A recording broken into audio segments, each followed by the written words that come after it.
Winter plant vegetables in Seattle. Growing vegetables in Seattle at times can be frustrating because of the cold, rainy weather. With proper timing and plants, many vegetables can be grown in Seattle in spite of the weather. Cool weather vegetables. Cool weather vegetables such as peas, lettuce, radishes and spinach grow well in Seattle's cool temperatures. Plant those vegetables in mid to late March, or as soon as the soil can be worked. Some gardeners plant their pea seeds on Washington's birthday, February 22nd. The real factor in whether you plant peas that early in Seattle will be not the temperature, but the soil.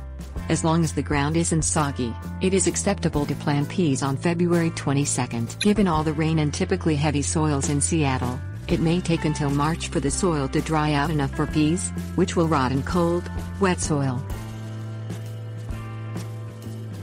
Summer vegetables. Summer vegetables are heat lovers and include plants such as tomatoes, cucumbers, zucchini, beans and yellow squash.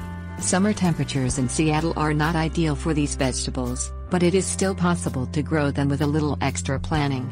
For an earlier harvest, start tomato seeds indoors in mid-March, and start squash and cucumber seeds in late April, or buy plants from a garden center. Plant vegetables in the garden in mid-May once the soil has warmed. Using cloches or cold frames.